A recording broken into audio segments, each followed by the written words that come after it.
Les 4 chapitres à ne surtout pas négliger pour le bac. Donc la semaine dernière, on a parlé de l'organisation de l'année, comment organiser ton année de terminale pour être le plus efficace possible. Aujourd'hui, on va voir les chapitres fondateurs un petit peu, les 4 chapitres, je dirais pas les plus importants, ils sont tous importants bien sûr, mais les 4 chapitres sur lesquels d'autres chapitres vont s'appuyer. Justement, quand je regarde le programme, j'ai l'impression que tout est important. Je fais comment pour savoir où je dois mettre mes efforts? Alors, en réalité, tu as raison, tout est important.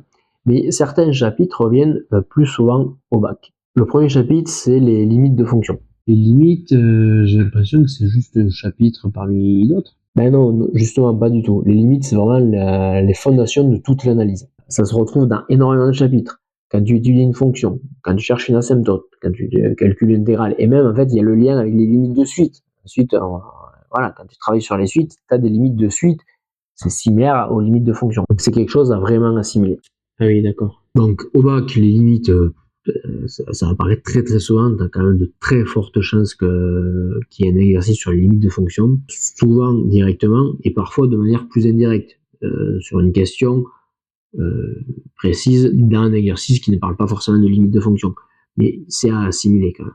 L'erreur que je vois le plus souvent par rapport à ce chapitre, c'est que les élèves apprennent les tableaux de limites par cœur sans vraiment comprendre ce que ça signifie. Et le problème, c'est que, on en a parlé la semaine dernière, quand tu changes un peu ton énoncé, t'es perdu. Donc il faut vraiment comprendre pourquoi telle limite, ça vaut ça en fait. Voilà. Et pourquoi on dit que la limite en plus l'infini d'une fonction, c'est plus l'infini. Ça dépendra du type de fonction, de comment elle est faite. Mais ça, c'est l'automatisme, c'est la construction de la limite qu'il faut comprendre plutôt qu'apprendre le tableau par cœur. Alors le deuxième chapitre, c'est les intégrales. Pourquoi? Beaucoup d'élèves voient les intégrales comme une nouvelle formule à apprendre, et en fait c'est pas vraiment juste une formule à apprendre. Ça raconte une histoire, une intégrale. Une intégrale, ça mesure une aire déjà. Donc faut comprendre cette idée-là. Une fois que tu as compris l'idée, la méthode, ça devient plus logique et donc plus facile à apprendre et à comprendre. Au bac, on retrouve souvent des calculs d'intégrales, mais on a aussi des interprétations de graphiques. On te met un graphique, on te met même des fois un problème où on t'explique qu'une entreprise veut faire un logo qui a telle forme, on te donne l'aire du logo. Il faut faire le lien entre l'aire et l'intégrale. Donc voilà, il faut vraiment voir l'intégrale, pas comme une formule, mais comme un outil. Le troisième chapitre, les équations différentielles. Ah oui, d'accord. Beaucoup d'élèves sont impressionnés par le nom. En réalité, c'est vraiment pas compliqué en plus. Ça peut être un des chapitres les plus rentables, entre guillemets, au niveau travail, parce qu'il y a beaucoup d'exercices, enfin, la plupart des exercices sur les équations différentielles suivent des schémas très proches. Donc une fois qu'on connaît la méthode, on gagne des points facilement. Et donc le dernier chapitre, ça sera plutôt la géométrie, tout ce qui est droite dans l'espace, vecteur dans l'espace. Voilà. En première, on a travaillé sur le plan. En terminale, on travaille sur l'espace.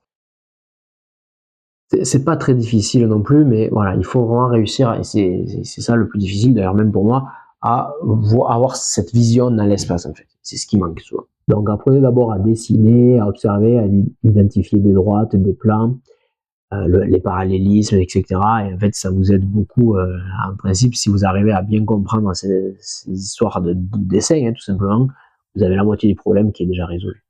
Donc si je résume, je dois surtout travailler ces 4 chapitres-là.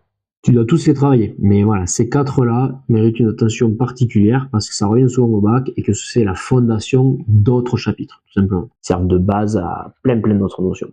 Donc si tu prends l'habitude de les travailler régulièrement dès le début de l'année, tu auras beaucoup moins de stress au printemps. Merci d'avoir regardé cette vidéo. Rappelez-vous, je vous prépare un accompagnement pour des élèves entrant en terminale générale spécialité maths à la rentrée. Vous pouvez vous inscrire à la liste prioritaire en cliquant sur le lien qui est dans la description ou dans le premier commentaire. C'est peut-être plus facile à trouver dans le commentaire. Et c'est gratuit, sans engagement, et vous aurez toutes les informations en temps voulu. Et puis tout l'été, vous recevrez de nouvelles vidéos comme celle-ci pour vous aider à préparer le bac. Allez, à bientôt. Ciao.